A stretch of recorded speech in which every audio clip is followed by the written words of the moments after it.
You're listening to the Real Estate Runway podcast, powered by Quattro Capital, where we are all about alternative business and investment strategies to help you amplify life and maximize wealth. Here's your host, the recovering engineer turned multifamily investor, Chad Sutton. All right, folks, today we're going to have a seasoned real estate veteran. This is someone who runs a brokerage out of Philly and really specializes in that $0 to $5 million real estate space. So everything from, she calls it resi-mercial, residential real estate, all the way up to medium-sized commercial and everything in between. So lots of experience here. We're going to talk about knowing your numbers, knowing your markets. We're going to talk about marketing and how you reach the right people. Just a lot of good nuggets today. So I'm really excited to get into the show. If you get any value out of this, folks, you know what? Pay it forward. Scroll down, hit that 5-star review button, leave us a little thoughtful comment line or two. That's how we reach more people just like you. So pay it forward. Don't just be a sponge, folks. All right. And now let's get into a couple more announcements. If you want to be on the show, hit us at thequattroway.com/podcast. Love to have you on. These conversations just make my day, bringing value to other people. So check us out there. If you want to email us, give us a topic request or anything you just want to hear about, hit us at podcast@thequattroway.com and all the social medias. We're on all the social medias. If you want to be on TikTok, if that's your thing, I don't understand it, but we're on TikTok. So hit us at Real Estate Runway Podcast on TikTok. We're on YouTube at Real Estate Runway Podcast, and we're everywhere podcasts are listened to by the name Real Estate Runway Podcast. And also the managing partners of Quattro Capital, our sponsor right back here.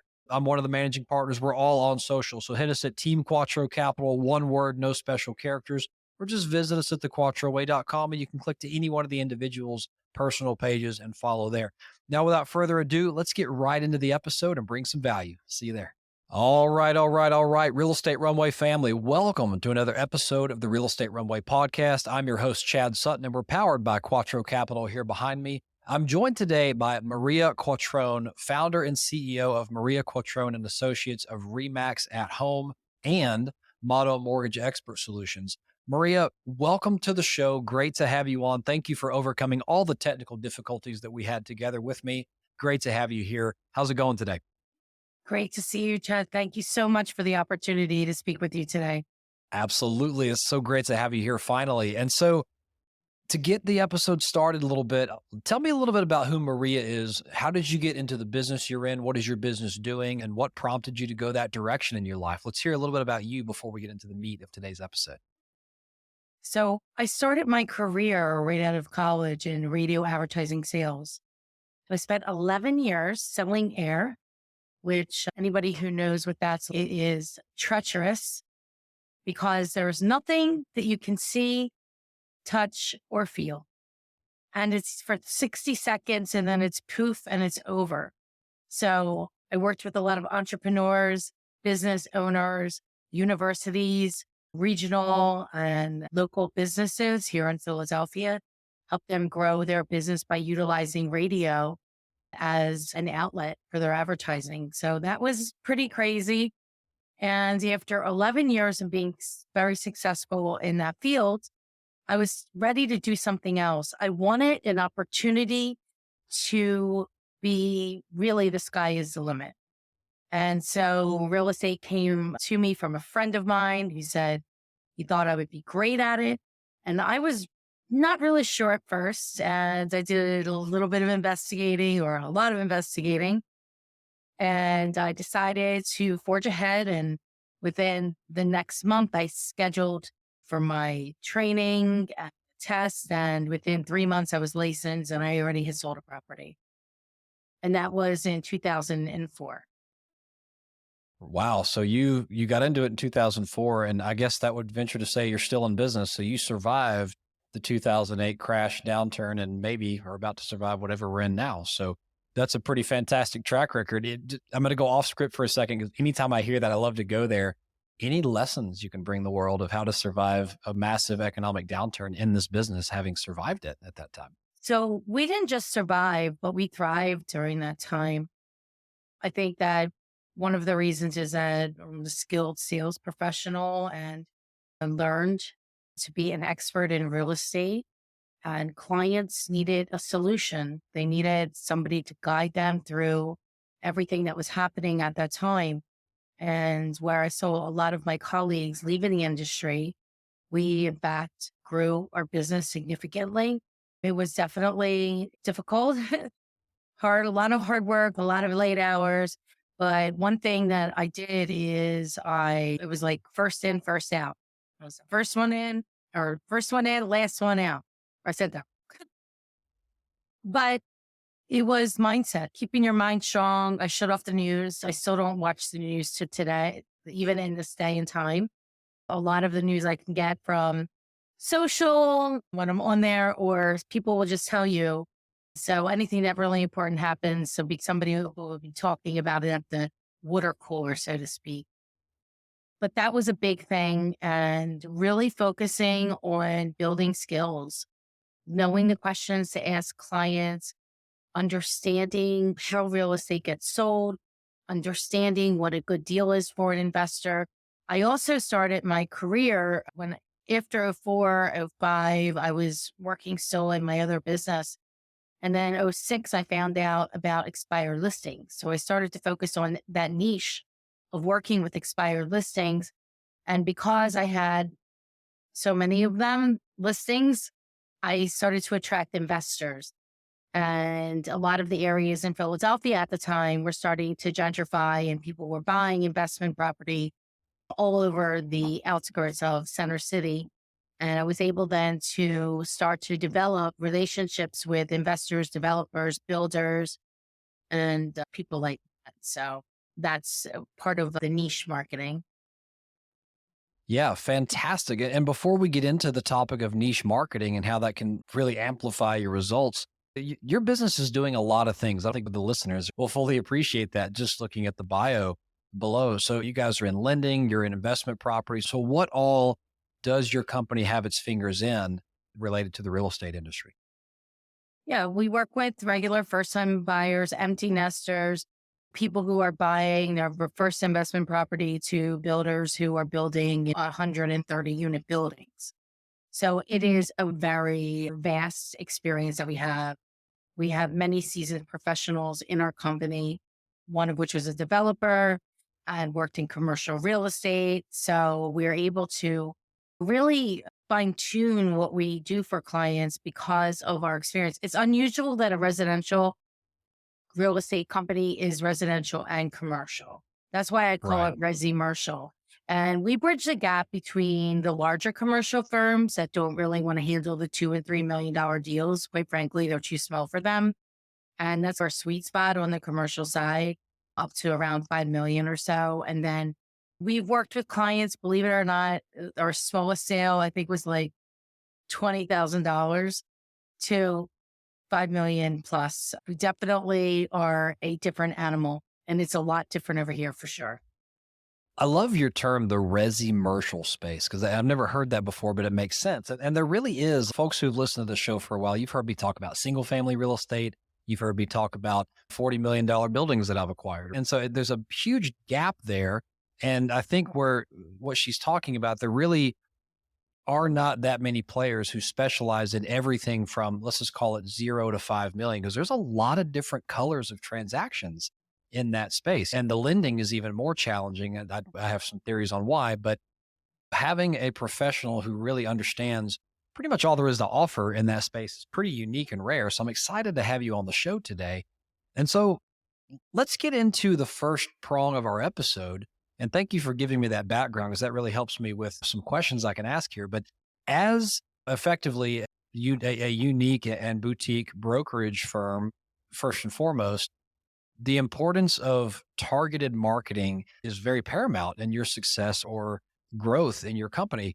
So, how do y'all utilize the concept of targeted marketing and more fine tuned marketing to, I mean, you have to use that to reach the right clients who want to buy things. You have to and market the actual deals. You have to reach that. You have to use those concepts to find deals to buy in the first place when you're networking with all these owners and finding the right target buyer that you have and everything in between. So let's talk about how your company excels in the marketing space and getting what people need to see in front of the right people and how that helps you grow. So it's a couple things. One, being well networked throughout the city of Philadelphia, having connections with zoning attorneys, real estate attorneys, architects, electrical and engineers, the people who clean up the dirt is really important in the industry. And I've been able to do that through my connections. I'm a member of the Building Industry Association in Philadelphia, as well as a local private club here. And Philadelphia, although it is a big city, it is a very small place, especially in the real estate sector. Most people who do a lot of business here know all the people that do the business here. And so it's like more of a small town than a large city feel, actually. Unless you've been here and experienced it, you want to think it that way, but it is. And so knowing who the players are, knowing what they buy, having meetings with them, coffee, dinner, lunches, supporting their charities, really being entrenched. I try to go to every building industry event through the BIA and through the Center City Business District, since I'm a local business here in Center City, Philadelphia, and really connecting with people belly to belly, face to face. Even during the pandemic, I still did it. We did it on Zoom. I started a podcast from that called Be the Solution. And then from there, I developed a database of about 28,000 people, which I'd say there's about 2,400 investor, developers, builders in there in some space, whether they buy vacant land, multifamily, buy and flip, or buy and hold for single family investment, or they own industrial buildings. We sold the largest building we sold was 200,000 square feet and about 4 acres. That was a couple of years ago. It wasn't actually even in Philadelphia. It was about an hour and a half away from here, but that was all through network and referrals. Although I will say that we do make phone calls and we do prospect every day for new business and for existing business. So if we get a listing opportunity, generally we may have a buyer for it. And if we don't have a buyer for it, it's probably because it's not listed at the right price. So we do sell a lot of our properties in-house, and we do co-op broker as well. We do market them, but we will have clients that will come to us and say, listen, I want to sell my property. I don't want to put it on the market. And we will go out directly and market to our database via email, via phone calls, text messages, phone calls, all of the above, to make that call broker. That's what we are, to broker that deal. So the niche is really understanding who your clients are, what they're looking for, and how you can go about and find those off-market opportunities. And we do that through a lot of additional other marketing as well. So we're marketing within our database and finding deals for people from one client to another. Yeah, that's fantastic, Maria. And so I guess it's fair to say that your clients generally have a personal relationship with you. I think I heard, we go everywhere we can to meet people, like rub elbows, be belly to belly, I think, as you mentioned at the table, actually see people in 3D, and then not only just meet them, but some of the touch points I think I heard in there in following up and building that relationship, supporting their charities, checking in with them periodically. So is that fair to say that part of the niche marketing is building stronger relationships before you even market someone in the first place? I think that is one of my strong suits, is relationship building, is more about taking care of people and not worrying so much about the deal, but more about the relationship, because deals come and go. Yeah. Also, I'm very good at business development, meeting new people, connecting people. I'm a connector. I try to help other people find the people that they're looking for with nothing, no monetary in return, just to help them grow their business. And I think that goes a long way. A lot of the people I helped a long time ago, they're now very successful investors, builders, developers, and some of them own hundreds of millions of dollars worth of real estate. And I knew them when they had one property. This episode is brought to you by Agora's investment management solution. Are you a GP or syndicator still using spreadsheets or an outdated investment management platform?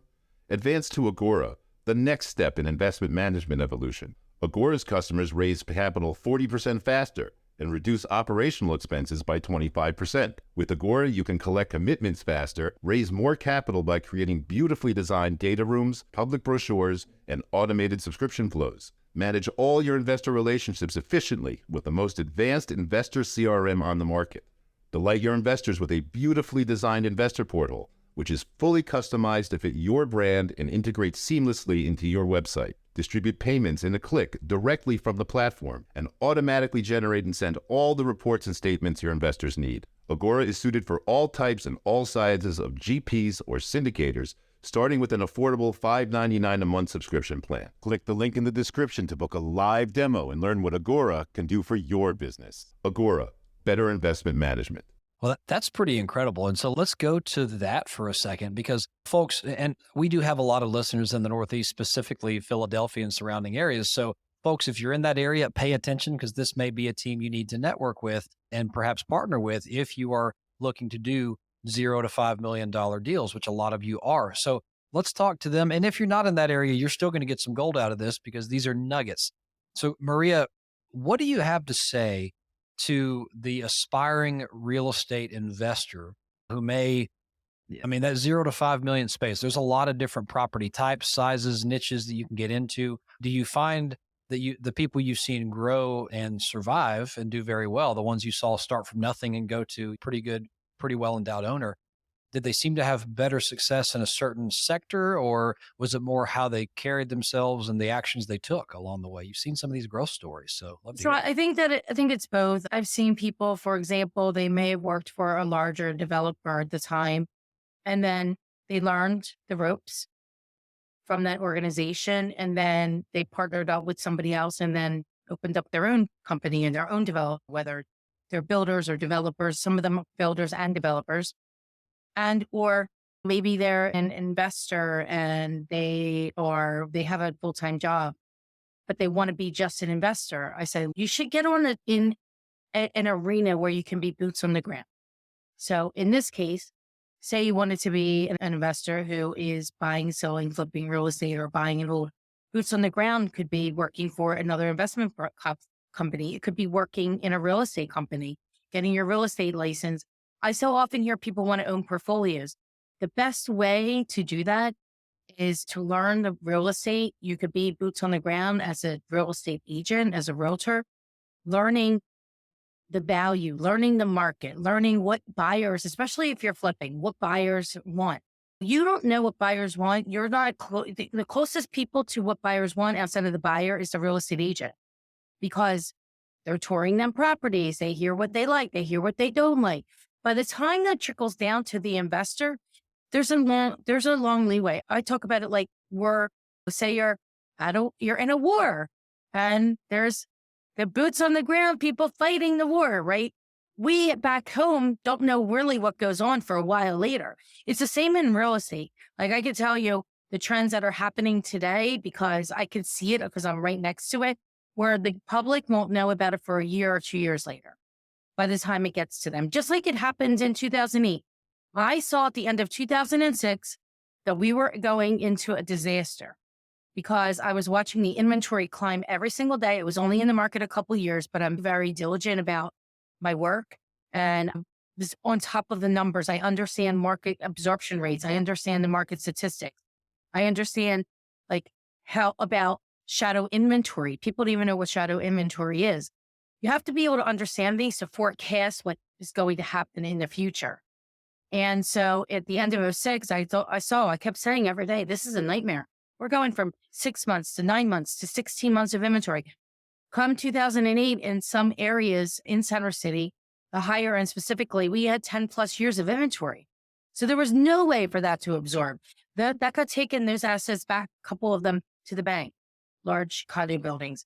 And then they had to reevaluate them. And eventually they came back to market. Some of them came back in a revamped way and lower pricing. You have to understand what's happening right now. I would say in Philadelphia, I would be concerned about the large number of rentals that are coming to market. We're slated for 16,000 rental deliveries by the end of 2025. And right now, a lot of the apartment buildings are offering 2 and 3 month concessions. So how does that work? So I talked to a client this morning about, actually, we sold him a property and it's a commercial property. It was going to be commercial on the first floor, apartments above. I called him and said, would you consider making those condos instead for sale product? I said, because the amount of apartments that are coming is just going to be, it's astronomical. And if we could pivot now, because he's not out of the ground yet, they just are demoing it, then we may have a great for sale project, and we need more for sale inventory, especially that first time buyer for sale inventory, because we know based on new household formations that over the next 5 years, we don't have enough product for those people. Wow. And so let me take that a step further here. So, and you gave a little indication here. You saw some of the early 2008 behavior before it really hit the news. So you just mentioned one of them is that you're seeing you're seeing deliveries, that the projected deliveries are astronomical, and you're already seeing, in some cases, a lot of concessions being offered. What else are you seeing in your part of the country that might indicate that we're headed for something that's no good? Or do you think that's Well, you have to look at the office sector as well, Chad, right? So in Philadelphia, there's lots of people still not back in the office towers. And the A-class buildings will just be fine because people will always acclimate towards A-class property. The B and C-class properties need to be revamped. They need to either come down and be rebuilt again, or they need to be completely gutted out and turned outside of offices, because they may still have leases in place, but there's no people in the building, but those leases will expire and they will not lease up. So at that point, there's a projection that office is going to go down by about 29% in value of office buildings nationwide. So that could be like a real big meltdown for cities, not just here in Philadelphia, but globally. Yeah, that's major. And I think one of the economists that I follow is his discussion here is we don't have this problem in Japan. We don't have this problem in China. It's like our CEOs have got to man up a little bit, do their job, and say, if you're going to work, you're going to come back to work. But that's neither here nor there. Yeah, it is what it is. Europe has the problem. It is in Europe. And it most definitely is here. They need to get people to stop from WFH and go back to an office. I'm a fan of working at the office. Personally, I think that there's more synergy, there's more accountability, there's more culture. But that's my personal belief. And I like to be with my people. Plus, I require people around me. I can't really do stuff without people because I'm only good at a couple things, Chad. Fair enough. I love that. And I guess that's another conundrum is when we're talking about lots of residential deliveries in the rental space, already seeing concessions for 2 to 3 months just to get an apartment filled. And now we have all these office buildings that may have to be converted to something. God hope they don't convert them to rentals. That would be an even bigger supply problem. So this is the kind of stuff, folks, when you're investing in real estate anywhere in the country, you have to know what's going on in your city, because this is a local phenomenon. And what we just talked about here is different than what's going on in Austin, Texas. It's different than what's going on in Los Angeles. It's different than what's going on in Nashville. It's a highly localized thing. But knowing your numbers, I think, is one of the biggest things Maria has said today that, is what's going to make your investment go great or not. You could get a great deal on a building, but if you're in a city where mass population exodus is happening, you're going to see some pressures in your ownership tent. So Maria, thank you for coming on the show today. I've got to pivot to the Quattro questions real quick, if you don't mind. And these are going to catch you a little bit by surprise because I know we didn't have the privilege of going over the questionnaire beforehand. So we're going to wing this one together. So question number 1, Maria, what is your superpower? Could be in life or business, your choice. And how does it serve you? Resilience. I think never giving up. Even when you want to stay in that bed with the covers over your head. I think resilience. I also building relationships. Resilience and building relationships. Yeah. Yeah. I think just being able to connect with people immediately when you meet somebody is a strong suit of mine. I use a lot of humor and enthusiasm, and I like to have fun when I'm working. So that has done well for me over the last 30 years. I love that. No matter what business you're in, folks, you're in the people business. So relationships are key. And I love what you just said there about just continue taking the next step, because the only way you fail is if you stop. And so sometimes you just have to continue. You know what I'm saying? So, okay. One thing with connecting with people is I always remember something about them or their family. I called somebody today. I recognized her name. And then we met. I said, when? She said, 8 years ago. I said, did you used to own a store in New Hope, Pennsylvania? She's like, yeah. She's like, I can't believe you remember that. I met her one time, half an hour. but Yeah. I haven't seen her talked to her in 8 years. She's aspiring to be a real estate agent anyway. So, oh, look, remembering something about somebody makes them feel important. It does. And let me give you a little pro tip because unlike Maria, I have a terrible memory and I'll see Maria's face in Times Square. I'm like, I know that person, but I can't place it. So what I always have done, and this doesn't help with that scenario, but with the remembering of a fact about people, you have a great device in your hand. It's called an iPhone or a cell phone. Anytime you have a conversation with somebody, all those contact records have a little notes section. Like anytime I meet someone out at the country club or I meet someone on a call like this or something like that, I will write 2 or 3 things about them that I thought were special. And maybe it was their kids' names, or maybe it was they owned a store in Nuho or something like that. And you'd be surprised when you go to meet with that person in the future, you can pull that up and you can remember something because you wrote it down. What a concept. So try that out. Maria, next question. Just go to the other side of the coin. What is your biggest failure or mistake? Again, life or business. And what did you learn from it? Ooh, geez, that's a tough one. Biggest failure. There was a lot of them, so I don't know which one is the biggest. This one's a head scratcher. Especially if this one catches you off guard, people are like, oh man, let me go think of all the things I've done wrong in the past and try to rank them. But it's amazing what our failures or perceived failures, because to be fair, it's only a failure if you quit. What our perceived failures. Okay, will teach so us. I think something that held me back for a long time was comparison. So the comparison of myself to others, not Yes. enjoying. I think the biggest mistake too was with the comparison for a decade was not enjoying the journey and trying to reach a destination. But I'm never reaching the destination because we never reach the destination because the journey is forever as long as we're here. So I think that was a failure. I think because I had a monetary goal and then I remember looking at the piece of paper and saying to myself, and I literally went like this. Is this it? Is this all there is? Because nothing's changed. So the only thing that will change will be you. And the only person that can make it happen is to pick up the mirror and look at yourself.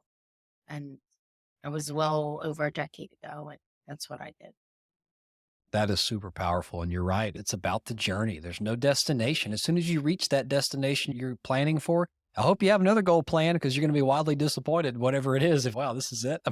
Enjoy the journey. Enjoy the journey. I love that so much. All right. Next question. Here at Quattro, we have 4 pillars, starting with people, where there's people in all of our businesses, residents in our properties, investors we work with. We're first about the people, and then we're about the properties because we're entrusted an asset that is amazing and we have to keep it amazing and make it better. And then there is profits. We're hoping to make a profit for us and everybody that's invested with us. But then it leads to philanthropy. It's taking some of that money and putting it back into the world, which comes full circle. Philanthropy is taking care of people, right? So it's a big circle that we're all working with here. I love to give my guests an opportunity to share their philanthropic hearts, how you may choose to give back. Sometimes it's time, sometimes it's treasures, sometimes it's talents. And you'd be surprised. We actually have a lot of reports of listeners of this show seeking out a philanthropy or a venture that speaks to them when they hear someone share their heart and donating as well. So what would that be for you and your company? And how do y'all give back? Absolutely. So we have the MQA, Pennsylvania's PA Scholarship Program. We're bringing people in from other industries, paying for their education and the training and all of the things that go on in between that.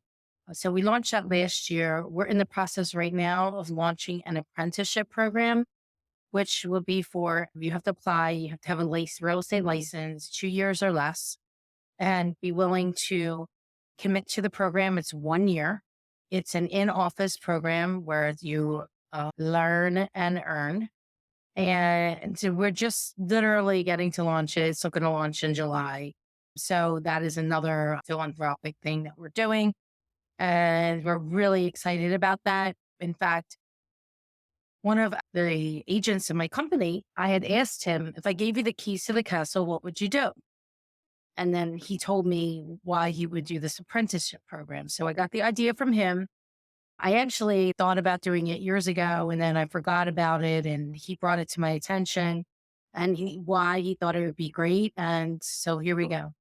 I'm also involved with a lot of other organizations and donating money and for all kinds of different causes and events. And we just also just with Remax, we are Children Miracle Network sponsors. And here in Philadelphia, the hospital is CHOP, which is not a Philadelphia hospital, but a global hospital at this point. So that's another one that we're tied with Remax too. I love both of those things. And so the last question is pretty much a softball, but what is the best way that, if people want to reach out to work with you from a brokerage perspective, reach out, meet up with you up in Philly, or just talk about philanthropy and how y'all can help each other? What's the best way to get in touch with you and your company, Maria? So they can call 215-607-3535 or email me, maria@callmq.com. I'm on Facebook, Instagram, LinkedIn. It's my name, Maria Quattrone, Quatrone.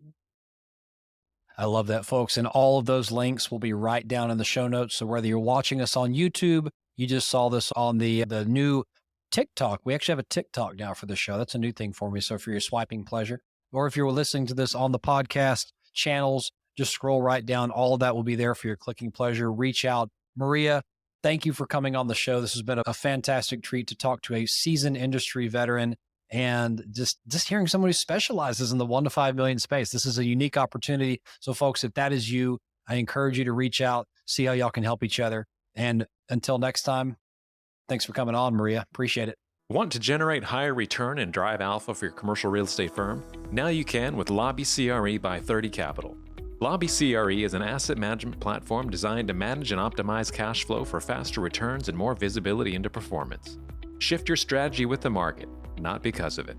Identify opportunities and mitigate risk now rather than later, and save more than 8 hours per week through automation. Click the link in the show notes to learn more and book a demo.